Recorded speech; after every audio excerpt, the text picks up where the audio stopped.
बहुत अच्छी बहू। माँ जी, मैंने दोपहर का सारा खाना बना दिया है। जिठानी जी, आप जाकर आराम कीजिए, क्योंकि मैंने फुल्के भी सेक दिए हैं और घी भी लगा दिया है। पापा जी, आप प्लीज़ कुकीज़ मत खाइए ना, क्योंकि फिर से आपको ठसकाना शुरू हो जाएगा ना।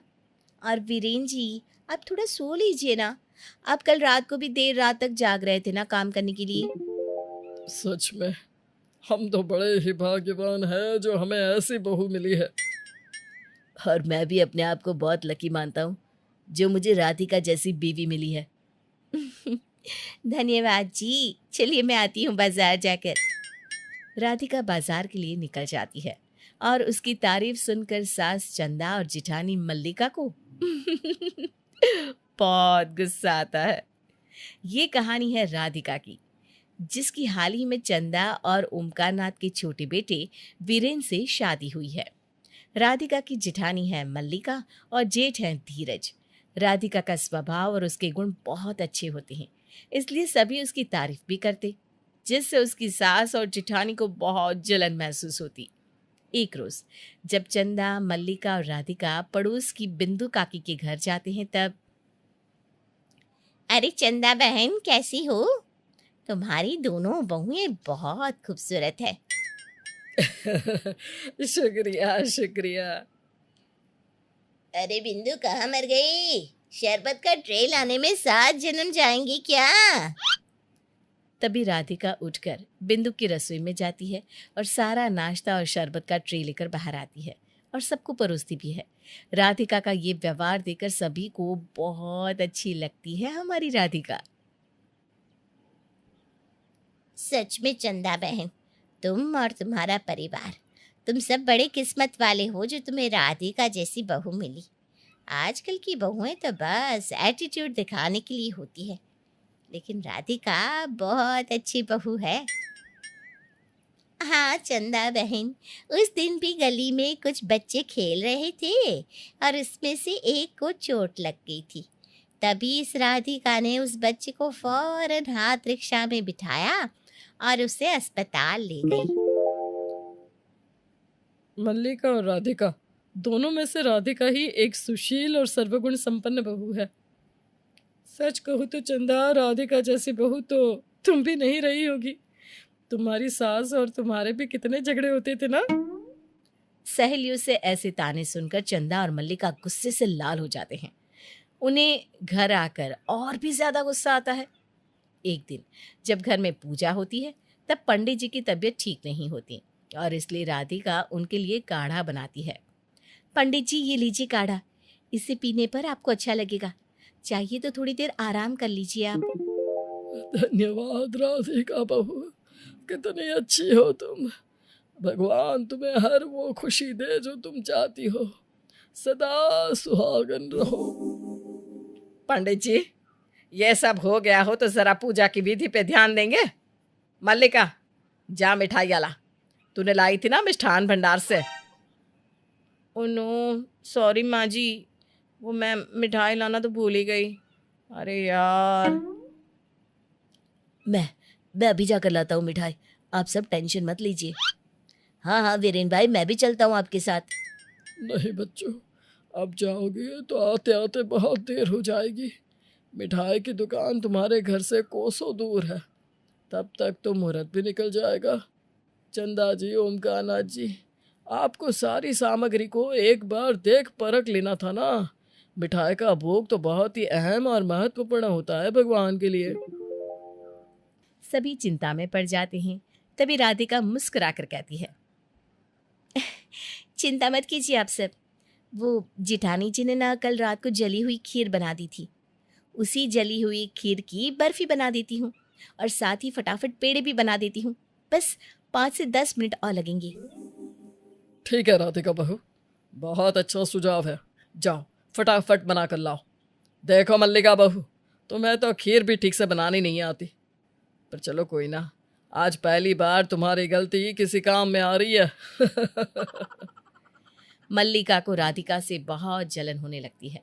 राधिका फ्रिज से जली हुई खीर निकालकर फटाफट उसे काट काट कर उसकी बर्फी बनाती है और दाल परोसने के लिए इस्तेमाल की जाने वाली बड़ी चम्मच करछुल से छोटे छोटे लड्डू पेड़े बनाती है और मुहूर्त से पहले ही पंडित जी को देकर उनका भोग चढ़ाती है। बहुत खूब राधिका बहू। अब मल्लिका और चंदा राधिका से ठीक से पेश नहीं आते। वो उससे गुस्से से बात करते और हमेशा मुंह फुलाए रहते। जेठानी जी, माँ जी, ये लीजिए आप दोनों की शाम की चाय। नान खटाई के बिस्किट्स बनाए थे, चेक कर बताइए ना जरा कैसे बने हैं।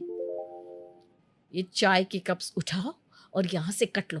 हमें नहीं खाने तुम्हारे हाथ के कोई बिस्किट विस्किट। मल्लिका बहू बिल्कुल सही कह रही है। इन्हें भी अंदर ले जाओ और अपनी मनहूस शक्ल को भी। राधिका को बहुत बुरा लगता है। वो रसोई में चली जाती है। चंदा और मल्लिका दोनों का राधिका के प्रति व्यवहार बहुत कठोर हो जाता है। ऐसे ही एक दिन राधिका जब चंदा के कमरे के बाहर से गुजर रही होती है, तब वो मल्लिका और चंदा को आपस में बात करते हुए सुन लेती है। पता नहीं वो खुद को समझती क्या है, बेवकूफ कहीं की। जीना दुश्वार कर दिया है। जब जब कोई उससे बहुत अच्छी बहू कहता है ना, तो मुझे इतना गुस्सा आता है कि क्या बताऊं। हाँ, मल्लिका बहू है तो वो कल मुही ही, लेकिन तू ना अपना खून मत जला। राधिका समझ जाती है कि आखिर माजरा क्या है और उसे बहुत दुख होता है। वो आंगन में जाकर रोने लगती है। जेठानी जी और माँ जी दोनों को भी मेरे अच्छे होने से तकलीफ है। उन्हें सब कुछ न कुछ बोलते रहते। नहीं, मैं ये सब नहीं होने दे सकती। अगर मेरा अच्छापन मेरे किसी अपने को तकलीफ दे तो क्या फायदा ऐसे अच्छेपन का। राधिका उस दिन से ठान लेती है कि वो अब बुरी बनने का नाटक करेगी ताकि मल्लिका और चंदा को कोई तकलीफ ना हो।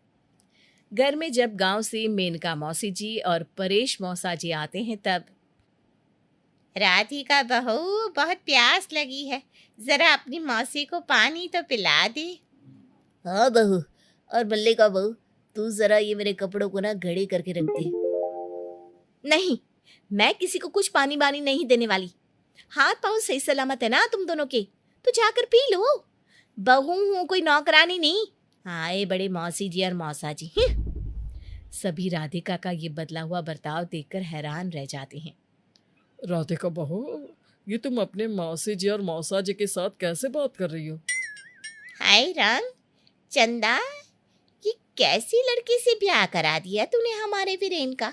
इतनी बदतमीज और इतनी बेढंगी, बाप रे बाप।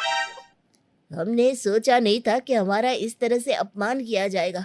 चलो मेनका, निकलते हैं हम यहाँ से।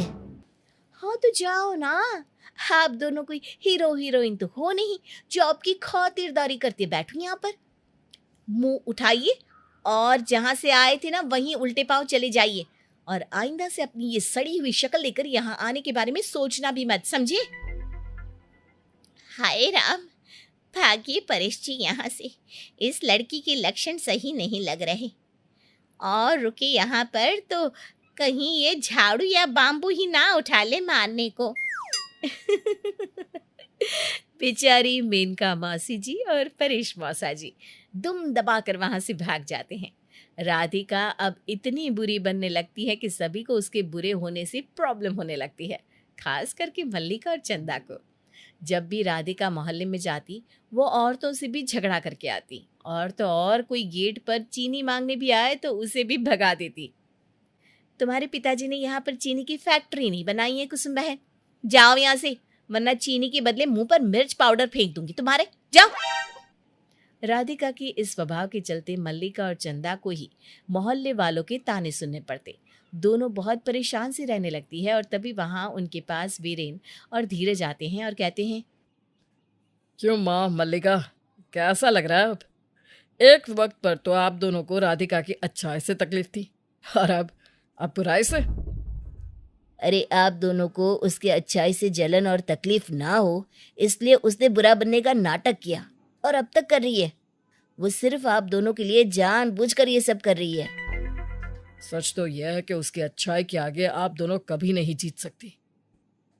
उस दिन वो आंगन में बैठकर रो रही थी, तभी हमें ये सब बातों का पता चल गया था।